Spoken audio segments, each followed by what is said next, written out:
तो हम बात करते हैं कुछ मिसलेनियस क्वेश्चंस की, जो कि ज्योग्राफी के अंदर हमसे पूछे जा सकते हैं प्रीलिम्स में। यहाँ पे हम जो छोटे छोटे जो टॉपिक्स हैं जो किसी अंदर कवर नहीं हुए, ऐसे 10 क्वेश्चन होंगे लगभग, तो वो हम देखने वाले हैं। तो स्टार्ट करते हैं क्वेश्चन नंबर 1 से। With reference to major minerals, हमको मेजर मिनरल्स के बारे में करेक्ट पूछा जा रहा है। Consider the following statements. Half of the earth crust is composed of feldspar. भाई बिल्कुल सही बात है। Feldspar is nothing but silicon and oxygen, जो कि कॉमन एलिमेंट्स हैं, है ना। एंड इसको सिरेमिक्स में, ग्लास मेकिंग में इस्तेमाल किया था। बिल्कुल सही बात है ये। Quartz consist of silica and used in radio and radars. देखो भाई, क्वार्ट्स का बिल्कुल सही बात है, एक कंपोनेंट है। It is most important component of granite and important component of sand भी है ये। एंड इसका यहाँ पे हम इस्तेमाल रेडियो एंड रेडार में करते हैं। कलरलेस या फिर वाइट होता है ये, इनसॉल्युबल होता है वाटर में, हार्ड मिनरल होता है ये। Mica is commonly found in igneous and metamorphic rock. बिल्कुल सही बात है यार। Mica comprises of what? Potassium, aluminium, magnesium and silicon. And ये 4% ऑफ द अर्थ क्रस्ट को बनाता है माइका। एंड इलेक्ट्रिकल इंस्ट्रूमेंट बनाने में इसका इस्तेमाल होता है। कॉमनली फाउंड कहाँ पे होता है? इग्नियस एंड मेटामॉर्फिक रॉक में। करेक्ट हमसे पूछा जा रहा है, करेक्ट हो जाएगा डी। क्वेश्चन नंबर 2 है, consider the following statement regarding the structure of the atmosphere. Structure of the atmosphere के बारे में हमसे इनकरेक्ट पूछा जा रहा है। Highest of the troposphere is average but increase at the pole, or height of the troposphere is average but increase at the pole and decrease at the equator। जो troposphere है, अर्थ अगर ये है तो एटमॉस्फेयर कुछ इस प्रकार का है यार। so height is more at the equator, height is more at the equator। so first statement correct है कि इनकरेक्ट है भाई? इनकरेक्ट है, बिकॉज एवरेज हाइट 13 है। तो lower most layer of the atmosphere जो है वो ट्रोपोस्फियर है। एंड इट इज पोल के अराउंड ये 8 किलोमीटर्स में होता है, एंड इक्वेटर के अराउंड ये 18 किलोमीटर्स में होता है। और इसका जो एवरेज है वो कितना है? 12 kilometres. So first statement is incorrect, because ये इक्वेटर पे क्या होता है? ज़्यादा दूर होता है। The temperature in the troposphere decrease at the rate of 1 degree Celsius for every 165 centimetre of height. ये बिल्कुल सही बात है यार। ट्रोपोस्फियर के अंदर टेम्परेचर डिक्रीज होता है अगर हम ऊपर जाते हैं हर 165 सेंटीमीटर में, ठीक है। तो ट्रोपोस्फियर ये है अपर मोस्ट लेयर है कि lower most layer of atmosphere? Lower most, 1 से लेकर 12 किलोमीटर तक हम क्या बोलते हैं? ट्रोपोस्फियर बोलते हैं।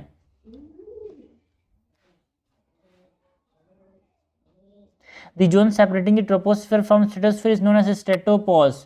हाँ देखो भाई, ट्रोपोस्फियर को ओजोन लेयर से कौन सेपरेट करता है? Tropopause, not stratopause. Okay, so this is incorrect. हमसे इनकरेक्ट पूछा जा रहा है, इनकरेक्ट जाएगा बी 1 and 3 ओनली। तो ट्रोपोस्फियर और स्ट्रेटोस्फियर के बीच में ट्रोपोपॉज है, स्ट्रेटोस्फियर और मीजोस्फियर के बीच में स्ट्रेटोपॉज है, एंड मीजोस्फियर एंड थर्मोस्फियर के बीच में मीजोपॉज है। उसके बाद ऊपर में क्या आता है? एक्सोस्फियर। तो यहाँ पे अगर हम उसको देखें सबसे नीचे में क्या आएगा? ट्रोपोस्फियर। फिर क्या आएगा? स्ट्रेटोस्फियर। फिर क्या आएगा? मीजोस्फियर। फिर क्या आएगा? थर्मोस्फियर। फिर क्या आएगा? Exosphere. And this is what? This is tropopause, this is stratopause, this is mesopause. Okay, question number 3 है, with reference to the composition of the atmosphere. Question number 3 क्या है यार? With reference to the composition of what? Composition of the atmosphere consider the following statement. हमसे composition of the atmosphere के बारे में क्या पूछा जा रहा है? करेक्ट पूछा जा रहा है। Carbon dioxide is transplant to the incoming solar radiation but opaque to the outgoing terrestrial radiation. जो कार्बन डाइऑक्साइड है is transparent, not transplant, transparent to the incoming solar radiation but opaque to the outgoing terrestrial radiation. मतलब जो carbon dioxide है, अगर ये अर्थ है तो ये कार्बन डाइऑक्साइड सपोर्ट है। यहाँ पे जो इनकमिंग सोलर रेडिएशन जो कि शॉर्ट वेव रेडिएशन के फॉर्म में होता है, क्या उससे ट्रांसपेरेंट, मतलब उससे पास करने देता है इसको? बिल्कुल, है ना, पास होने देता है। बट जो out going long wave terrestrial radiation है उनको ये टकरा के वापस भेज देता है। तो it is opaque to the out going terrestrial radiation. बिल्कुल सही बात है। Water vapour absorb part of the insulation from the sun and preserve the earth radiation radiated heat and increase from the equator toward the pole. देखो भाई, water vapour एक variable gas जो कि atmosphere में होता है and it decrease with altitude, मतलब ये है कि अगर हम ऊंचा जाते जाते हैं तो वाटर वेपर क्या होते जाता है, कम होते जाता है। ओके, क्या बोल रहा है कि जो वाटर वेपर है it absorb the part of the insulation from the sun, जो सन से जो रेडिएशन आ रहा है इसको हम इंसुलेशन बोलते हैं। क्या इसको ये वाटर वेपर एब्जॉर्ब कर लेता है यार? हाँ बिल्कुल। एंड जो अर्थ से जो नीचे जा रहा है, नीचे से हीट जा रहा है, उसको ये क्या कर लेता है, प्रिजर्व कर लेता है। बिल्कुल।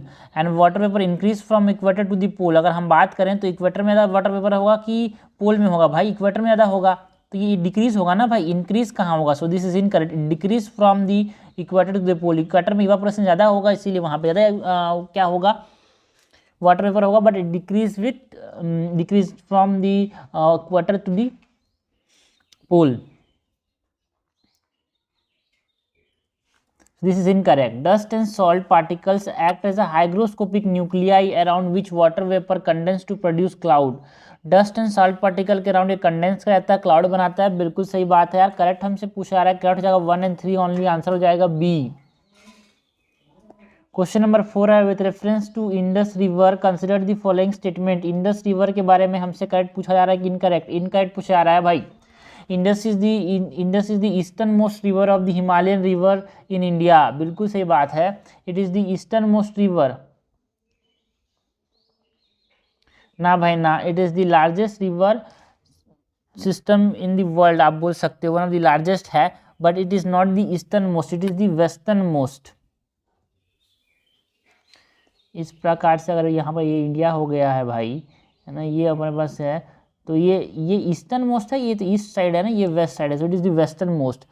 It enter into Pakistan near Chilas in Dardistan region, बिल्कुल सही बात है।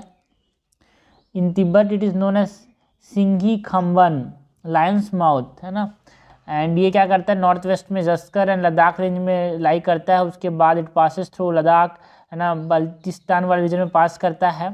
उसके बाद जब ये पाकिस्तान में घुसता है तो ये चिलास वाले रीजन से घुसता है दर्दिस्तान रीजन में। सो बिल्कुल करेक्ट है ये। Jhelum is the largest tributary of Indus, incorrect है भाई, because Chenab is the largest tributary. Okay,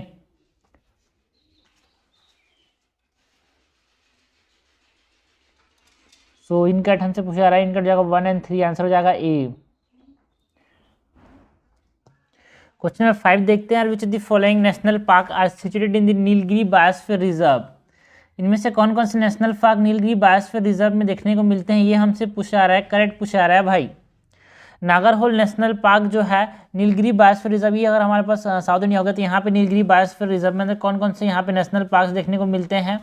okay, तो नागरहोल नेशनल पार्क है इसके अंदर, बिल्कुल, है ना। इराविकुलम नेशनल पार्क है क्या? नो। जो इराविकुलम नेशनल पार्क है वो किसके अंदर आता है यार, ये नीलगिरी बायोस्फीयर रिजर्व के अंदर नहीं आता, ये केरला के अंदर है, ठीक है ना। जो इडुक्की एंड इरनाकुलम जो डिस्ट्रिक्ट है ना, वहाँ पे ये देखने को मिलता है। सो this is not under the Nilgiri biosphere reserve.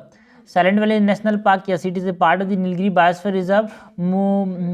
Mukurthi national park, ये भी हमारे पास नीलगिरी बायोस्फीयर रिजर्व का यहाँ पे पार्ट है ना। नागरहोल हो गया, Bandipur, Mudumalai, Wayanad and Silent Valley, ये 5 जो है नेशनल पार्क है ना। इसके अलावा यहाँ पे 3 इसके साथ यहाँ पे मधुमलाई एंड वायनाड, ये 5 मिला के किसके अंदर आते हैं, 5 नेशनल पार्क इसके अंदर आते हैं यार। एंड बांदीपुर 6 है ना, एंड बांदीपुर नेशनल पार्क, ये किसके अंदर आते हैं, यहाँ पे नीलगिरी बायोस्फीयर रिजर्व के अंदर आते हैं। तो यहाँ पे करेक्ट क्या हो जाएगा, 1, 3 एंड 4, आंसर हो जाएगा सी। क्वेश्चन नंबर 6 है, कंसिडर द फॉलोइंग स्टेटमेंट, हमसे करेक्ट पूछा जा रहा है। Kashmir Himalayas are famous for karewas which are useful for the cultivation of saffron, बिल्कुल। कारेवास जो है वहाँ पे सैफ़रॉन का कल्टिवेशन होता है क्या? बिल्कुल। ये जो कारेवास है ना, ये ज़ैफ़रॉन नहीं है, ज़ैफ़रॉन को एक तरह से लोकल नाम में ज़ैफ़रॉन बोलते हैं, जो कि सैफ़रॉन का वैरायटी है। कारेवास एक ऐसे गैप होते हैं जो रिच इन फर्टाइल सॉइल, है ना, वहाँ सब फर्टाइल सॉइल है। कारेवास कैसे जगह होता है, सब तरफ माउंटेन है, बीच में खाली रॉक, मतलब फर्टाइल सॉइल है, उसको बोलते हैं कारेवास, है ना। गैप टाइप के हैं, डून्स लाइक स्ट्रक्चर्स यहाँ पे। ओके, सो ये हमारे पास हो गया। and Jozila Pass on the Greater Himalayas, Manihal Pass on Jaskar, and Pothula Pass on Pir Panjal found in northwestern Himalaya। बिल्कुल गलत बात है यार। ये जो जोजिला पास है वो सही है, ग्रेट हिमालयंस पाया जाता है। बनीला पास जो है वो पीर पांजल रेंज में पाया जाता है। It is not on Zanskar, it is on Pir Panjal range. Banihal जो पास है वो पीर पांजल रेंज में हमको देखने को मिलता है, एंड जो पोथुला है वो जस्कर रेंज में देखने को मिलता है। दिस पोथुला पास जो है वो जस्कर रेंज में है। This is incorrect. Pangong Tso and Tso Moriri are found in the north western Himalayas. बिल्कुल सही बात है। पोंगोंग सो जो है लेक है यहाँ पे, है ना, वो कहाँ पे है यार, है ना, ये हमारे पास इसी रीजन में पाया जाता है, जो नॉर्थ वेस्टर्न हिमालयास वाले रीजन में। डल लेक भी है ना, वुलर लेक भी है, सॉल्ट लेक है, ये सब। सो करेक्ट यहाँ पे ये हो जाएगा।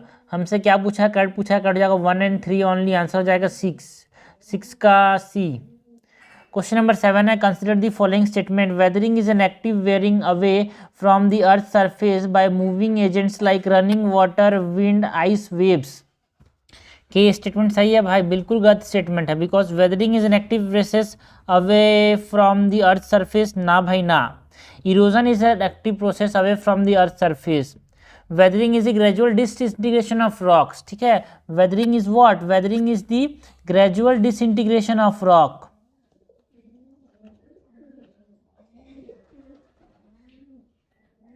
Weathering is the gradual disintegration of rock. So ये इनकरेक्ट जाएगा। ये डेफिनेशन दिया हुआ है ना वो इरोजन का। Erosion is an active process away from the earth surface by moving agents. ठीक है ना, वाटर इरोजन करता है, विंड इरोजन करता है, आइस इरोजन करता है, वेव इरोजन करता है। Mass movement is the movement of weathered material down a slope due to gravitational force. देखो भाई, movement of what? Movement of weather material down the slope due to gravitational force is called as mass movement. बिल्कुल सही बात है, जिसमें हमारे पास landslides हो सकते हैं। करेक्ट हमसे पूछा रहा है, करेक्ट जाएगा B2 ओनली। क्वेश्चन नंबर 8 है, consider the following pair about lake formation and associated region. हमको lake formation and associated region की बात की जा रही है। केल्ड्रा लेक जो कि इरप्टिव होते हैं ना, जो एक्सप्लोजिव वॉल्केनोस होते हैं ना, सो ये फॉर्म बाय इरोजन बोल रहा है, वो गलत बात है। They are form by explosion यार। जो एक्सप्लोजिव वॉल्केनोस होते हैं जिसमें थिक हमारे पास लावा होता है, वो कोलैप्स कर जाते हैं जब वो इरप्ट करते हैं, तो उसको हम क्या बोलते हैं? कैल्ड्रास बोलते हैं। कास्ट लेक जो है वॉल्केनिक एक्टिविटी से बनता है क्या? ना भाई ना। ये lakes by erosion is called as karst lake. ये इरोजन की वजह से बनते हैं। सर्क लेक ग्लेशिएशन, बिल्कुल सही बात है। जो सर्क लेक है वो ग्लेशिएशन की वजह से बनते हैं। सर्क यार हॉलो बेसिन, जो कि माउंटेन के रिजेस में देखने को मिलता है, एंड ये स्टीप होते हैं 3 साइड से, एंड ये क्यों होते हैं? Because of the glacial movement. So glaciation की वजह से। बिल्कुल सही बात है। करेक्टली मैच पूछा रहा है, करेक्टली मैच जाएगा सी। तो ये हमने क्वेश्चन देखे यार, मिसलेनियस क्वेश्चन, जो कि हमको ज्योग्राफी के अंदर देखने को मिल सकते हैं। और इससे हमारे पास जो पूरा ज्योग्राफी है वो हमने खत्म किया। MCQ से टॉपिक वाइज देखा, स्टार्ट किया सोलर सिस्टम से, एंड देन किया मिसलेनियस टॉपिक्स पे।